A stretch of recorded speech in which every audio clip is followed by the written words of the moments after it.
Since the 1940s, Hollywood has portrayed the typical alien craft as a disc or flying saucer.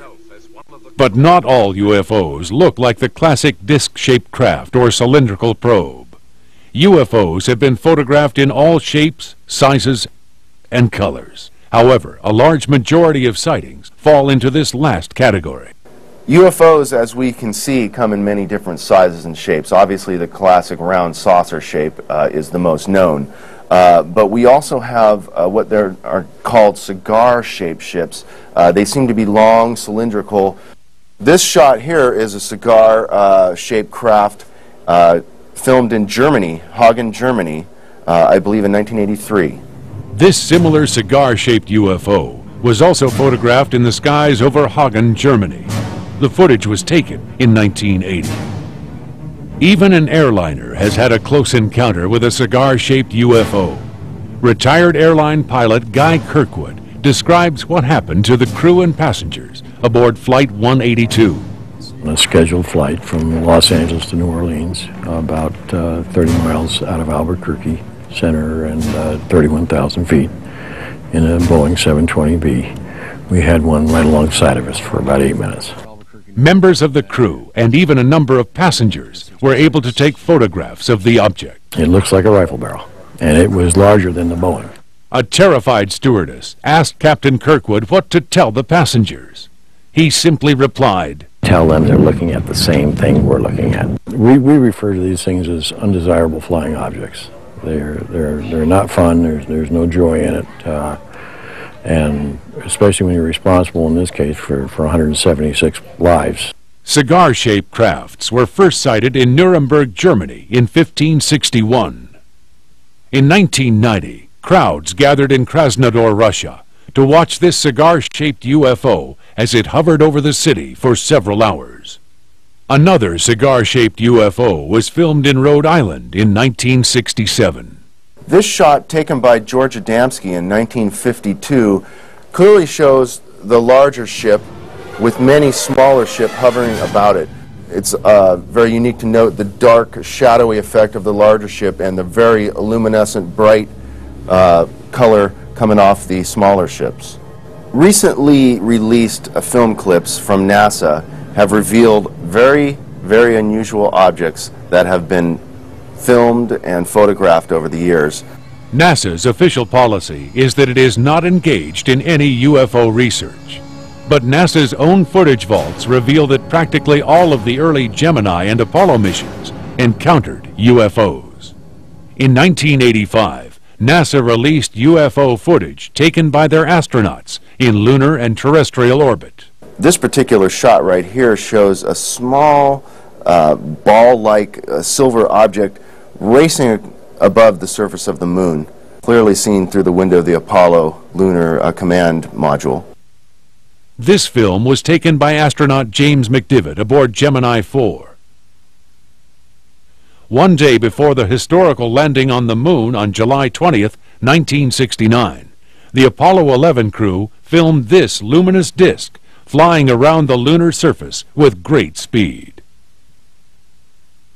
This craft here was photographed in stationary orbit. You can see the moon's surface, and the craft just seems to be hanging there. In this photograph here, you can see, as we zoom in on it, a lot of detail on what appeared to be two ships landed on the lunar surface.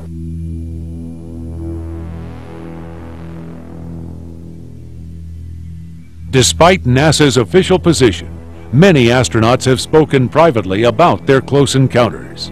James Lovell, Deke Slayton, James McDivitt, Wally Schirra, and others have reportedly had contact with UFOs.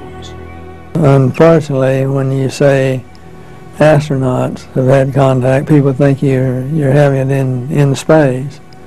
In space, to my knowledge, McDivitt was the only one that could be even possibly an unidentified object. This is actually a NASA photograph taken by James McDivitt on an early Apollo mission.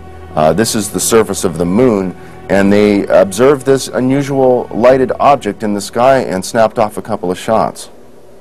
In March 1989, the crew of the Space Shuttle Discovery may have had their own close encounter. A ham radio operator reportedly picked up the voice of shuttle pilot Colonel James Blaha speaking on a secret NASA channel. Houston, this is Discovery. We still have the alien spacecraft under observance. NASA has denied that this is Colonel Blaha's voice. Another space shuttle mission filmed several disks in high-altitude orbit, traveling at several thousand miles per hour.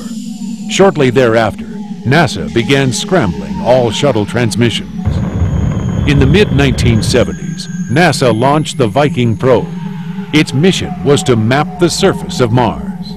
There was a scientist standing at the Jet Propulsion Lab back in the mid-1970s when these images started coming back from an orbiter that we had around Mars, Viking.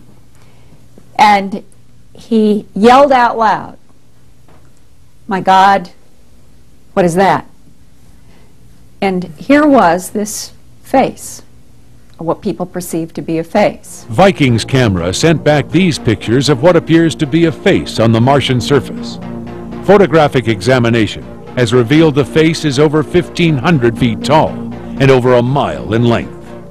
When others who became interested in that face started looking at other orbital passes and looking at some frames in which there was the face and what's around it, if there's something that appears to actually be possibly an artificial face, and it's that huge, well, maybe there is something around it that would suggest ancient civilization, buildings, something.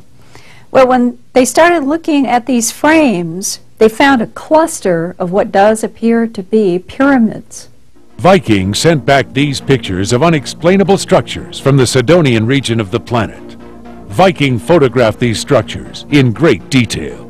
NASA quickly responded to the public's claims that they had discovered proof of an alien civilization.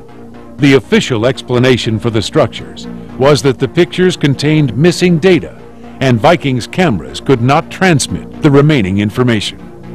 Despite the photographic evidence released from NASA's own files, the official position is that these encounters are nothing more than space debris, solar flares, or celestial anomalies.